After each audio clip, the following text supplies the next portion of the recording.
อาកំបាំងបិសាចចិញ្ចក់ឈាមសត្វពាហនៈតើអ្នកធ្លាប់ស្រមៃទេថានៅក្នុងយប់ដ៏ស្ងាត់ជ្រងំមួយស្រាប់តែមានសត្វចម្លែកមួយក្បាលលបលូនចេញពីព្រៃក្រាស់ភ្នែករបស់វាបានបញ្ចេញពន្លឺពណ៌ក្រហមឆ្អៅដូចឈាមហើយគោលដៅរបស់វាគឺសត្វពាហនៈនៅក្នុងកសិដ្ឋានរបស់អ្នកនេះមិនមែនជារឿងព្រេងនិទានធម្មតាទេប៉ុន្តែជាសុបិនអាក្រក់ដ៏មានឥទ្ធិពលបំផុតមួយនៅក្នុងតំបន់អាមេរិកឡាទីនស្វាគមន៍មកកាន់រឿងរ៉ាវរបស់ឈូបាកាប្រាបិសាចឃាតករឈាមត្រជាក់ប្រភពដើមនិងឈ្មោះដ៏គួរឲ្យតក់ស្លុតពាក្យថាឈូបាកាប្រាជាភាសាអេស្ប៉ាញមានន័យចំថាអ្នកជជក់ឈាមពពែឈ្មោះនេះមិនមែនបានមកដោយចៃដន្យឡើយរឿងរ៉ាវដំបូងបង្អស់បានផ្ទុះឡើងនៅក្នុងឆ្នាំ1995នៅប្រទេសប៉ូតូរីកូនៅពេលដែលអ្នកភូមិប្រទះឃើញសត្វពពែនិងមាន់ទាជាច្រើនក្បាលស្លាប់ជាបន្តបន្ទាប់ទាំងវងក្នុងស្ថានភាពដ៏គួរឲ្យរន្ធត់បំផុតអ្វីដែលធ្វើគ្រប់គ្នាស្រឡាំងកាំងនិងព្រឺរួមបំផុតនោះគឺសាកសពសត្វទាំងនោះគ្មានឈាមសូម្បីតែមួយដំណក់នៅក្នុងខ្លួននៅលើកញ្ចឹងករបស់ពូវាមានស្នាមចាក់ធ្លាយជាប្រហោងតូចៗចំនួន2ឬ3យ៉ាងច្បាស់គ្មានស្លាកស្នាមនៃការខំហែកស៊ីសាច់ដូចជាស្នាដៃរបស់សត្វខ្លាឬចចកឡើយគឺមានតែការចិញ្ចក់យកឈាមតែប៉ុណ្ណោះរូបរាងពិតរបស់បិសាចស្រមោលងងឹត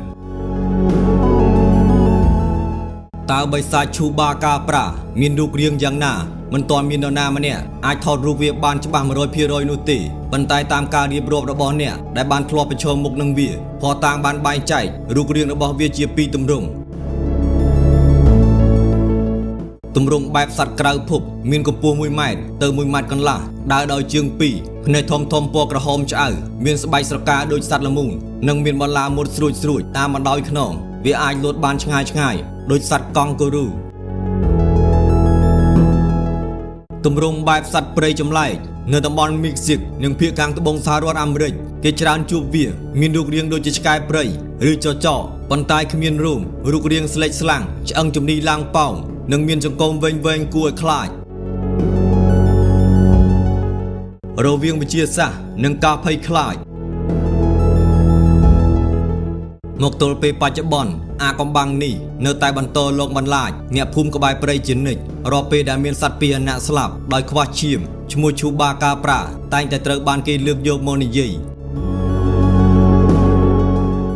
ខាងភាគីអ្នកវិទ្យាសាស្ត្រនិងអ្នកស្រាវជ្រាវបានព្យាយាមបកស្រាយថាសត្វដែលអ្នកភូមិបានឃើញគឺគ្រាន់តែជាសត្វចចកឬឆ្កែព្រៃដែលកើតជំងឺសើស្បែកធ្ងន់ធ្ងរធ្វើឲ្យរោមរបស់វាជ្រុះអស់និងមានរូបរាងស្គមស្គាំងគួរឲ្យខ្លាចប៉ុន្តែការបកស្រាយនេះនៅតែមិនទាន់អាចឆ្លើយតបនឹងសំណួរដែរថាហេតុអ្វីបានជាសាកសពសត្វទាំងនោះរីងស្ងួតគ្មានសល់ឈាមទាល់តែសោះការតស៊ូនឹងភាពងងឹតរហូតមកដល់សពថ្ងៃនេះឈូបាកាប្រាបានក្លាយជាមេរៀនព្រមានដ៏គួរឲ្យខ្លាចបំផុតសម្រាប់ក្មេងៗនិងអ្នកភូមិនៅអាមេរិកឡាទីនមិនឲ្យដើរលេងពេលផ្ដាស់នៅពេលយប់ព្រលប់វាជាស្រមោលខ្មៅដែលតែងតែលាក់ខ្លួនក្នុងព្រៃក្រាស់រងចាំឱកាសល្អដើម្បីវាយប្រហារ